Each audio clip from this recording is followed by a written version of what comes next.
আজি বনাম কলম শাক। ইয়াৰ কাৰণে লৈ লৈছোঁ এইখিনি কলম শাক। এতিয়া মই এই কলম শাককেইটা ভালদৰে ছিঙি ল'ম। চাই থাকিব ভিডিঅ'টো সম্পূৰ্ণভাৱে স্কিপ নকৰাকৈ। কলম শাকখিনি এনেদৰে ছিঙি ল'লোঁ। এতিয়া মই বনাম, চাই থাকিব কিহেৰে সৈতে বনাম কলম শাক। Hello' guys, welcome to my YouTube channel Kamala Azmi blog. কি খবৰ আপোনালোকৰ? নিশ্চয় ভাল। মই ভালে আছোঁ। আপোনালোকৰ আশীৰ্বাদত আজি এটা মই বনাম, তুমি দেখুৱাইছোঁ কি বনাম আজি। আহক তেতিয়াহ'লে ভিডিঅ'টো আৰম্ভ কৰিম। এইফালে মই ভাত বনাইছোঁৱে, এইফালে কেৰাহীটোত তেল গৰম হ'বলৈ দিছোঁ। মই ভাত তেনেকৈ বনাওঁ চচপেনত, তেতিয়া বেমাৰ অলপ কমকৈ হয়। ভাতৰ ৰেচিপিটো দিম বাৰু কেনেকৈ বনায়। তেলখিনি মোৰ গৰম হৈছে। ইয়াত মই পিঁয়াজখিনি দি দিছোঁ। এইফালে নহৰু আধা থেতেলীয়াকৈ লৈছিলোঁ, সেইখিনিও দি দিছোঁ। আৰু কেঁচা জলকীয়া, ঘৰৰ জলকীয়া, ফুট জলকীয়া, বিৰাট জ্বলা কিন্তু এই জলকীয়াবিধ।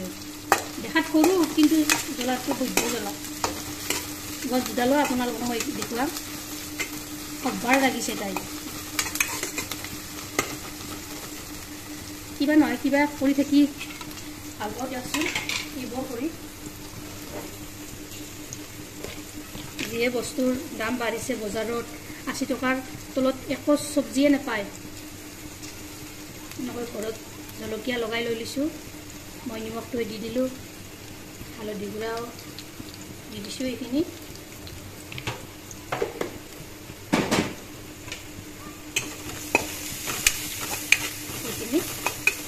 লৰাই ল'লোঁ।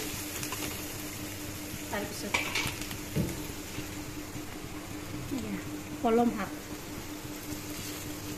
ভাজি থাকোঁ। ইয়াত মই আৰু কি দি ভিডিঅ'টো শেষলৈকে সম্পূৰ্ণভাৱে স্কিপ নকৰাকৈ চাই যাব।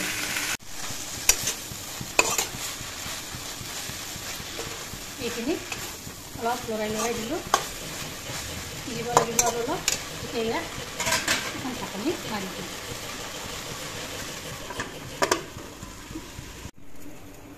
ঢাকনিখন গুচাই দিলোঁ। এইকেইদিন শাকখিনি এতিয়া ইয়াত মই এটা কণী লৈছোঁ, এই কণীটো ইয়াত দি দিম।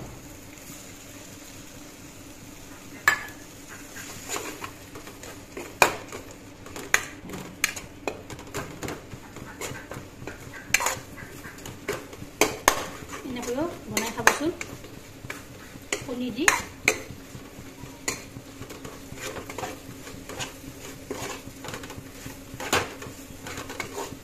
কলম শাক আৰু কণী এনেকৈ বনাব।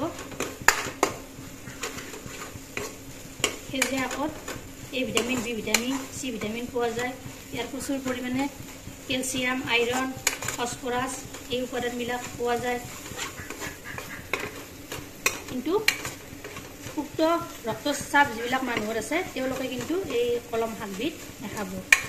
যিহেতু ইয়াত প্ৰচুৰ পৰিমাণে প্ৰটিন পোৱা যায়।